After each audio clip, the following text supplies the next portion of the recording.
Welcome to the JTV Caribbean News. I am Sean Rose.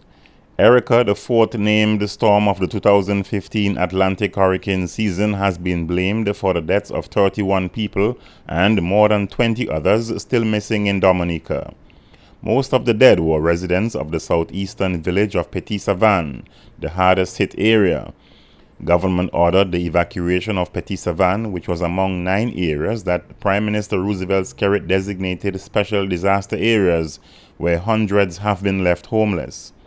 On August 27th, Erica dumped more than 12 inches of rain within a 12-hour period, long enough to wash away several homes, roads, and bridges, cutting off several communities. Prime Minister Roosevelt Skerritt says the damage to the country is far worse than he anticipated and could set back the country's development by 2 decades. The Dominican leader, after touring the island by helicopter, said the extent of the devastation is monumental and some communities were no longer recognizable. Schools which were due to reopen on September 1st are still closed until further notice.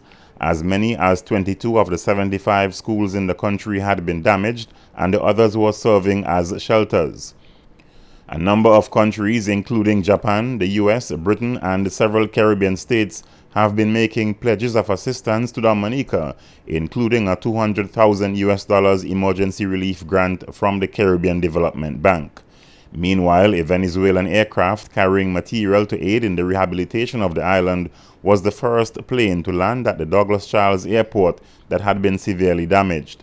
The government of the Commonwealth of Dominica declared Thursday, September 3rd, and Friday, September 4th, national days of mourning in the wake of the devastation caused by Tropical Storm Erica. The 10 defendants charged with various acts of corruption during former Turks and Caicos leader Michael Misic's term in office have refuted and rejected claims by TCI Governor Peter Beckenham that a terrorist threat exists and as such additional funds are needed to protect the prosecutors in the case. According to TCI Weekly News, the defendants called the allocation of $2.2 million to the police for protection of the Special Investigation and Prosecution Team a wicked and evil attempt by the British government to create a climate of fear in the TCI. The defendants say they will be seeking legal advice on defamation and the attempt by Governor Peter Beckenham to frame them due to his claims of a terrorist threat to the investigation team. Meanwhile, acting Premier of the Turks and Caicos Islands, Washington Misic, has condemned Governor Beckingham's appropriation of $2.2 million of taxpayers' money for the Special Investigation and Prosecution Team's security needs. Responding to Governor Beckingham's announcement of the allocation of the funds to the police, Misic reiterated the earlier stance by the TCI government that the alleged threat is of little consequence when the country has more pressing and important needs to be met. The allocation was made in accordance with the Constitution. Washington Misic said his government decries the continued draconian stance by Britain towards the people of the Turks and Caicos Islands and will not be silent in the face of its imperious posture. Jamaica is allocating funding from the Tourism Enhancement Fund for the development of community tourism in Northwest Manchester.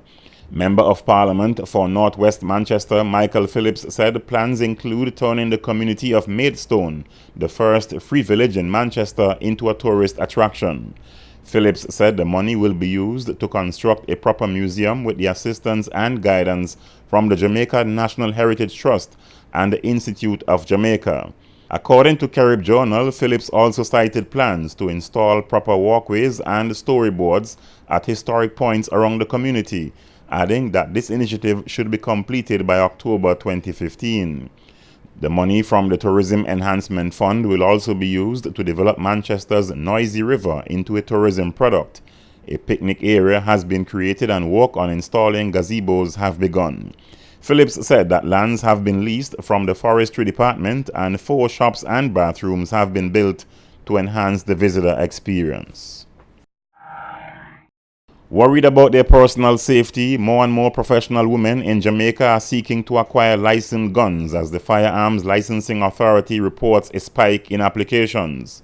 Chief Executive Officer of the FLA, Kenroy Wedderborn, told the Sunday Gleaner that in addition to the usual applicants, businessmen, individuals who transport money, especially at night, and others, females and public servants, are among the growing list of persons who have submitted applications so far this year. He said females tend to apply for firearm licenses following a personal criminal experience or after a widely reported criminal act such as the 2010 West Kingston unrest or a prominently reported case of rape or murder. The Trinidad and Tobago government hopes to strategically position that country as a center of development of the region's aviation industry. This was revealed on September 2nd at the official launch of the University of Trinidad and Tobago's aviation campus at Camden Cove. Tertiary Education Minister Fazal Karim, who spoke at the launch, said the airstrip at Camden could become the regional airport in the future.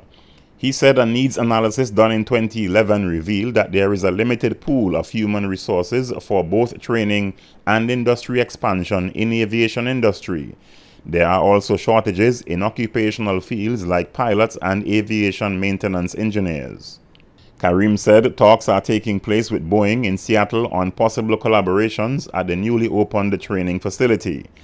In August 2014, the Trinidad and Tobago Cabinet approved $41.6 million for construction of the first phase of the campus, including construction of classrooms with flight device training facilities, ancillary facilities, outfitting, and consultancy services. Programs offered will include Certificate in Aviation Theory, Diploma in Aviation Technology with specialization in airframes, engines, and avionics, a Bachelor of Science degree in Aviation Technology, airframes, engines, and aviation licenses. The two other phases of construction will include laboratories, specialized learning spaces, a hangar facility, and workshop. That's it for this week's Caribbean News segment. I am Sean Rose. And coming up next on JTV News. Premier Smith pledges $100,000 for Dominica's relief efforts, and a team of nurses armed with supplies heads to the island to provide medical support. Vendors at the Crafts Alive village complained that cruise ship visitors are not being told about the local shopping venue. And VIP Chairman Julian Fraser shuns the media after VIP Congress decides to defer internal election.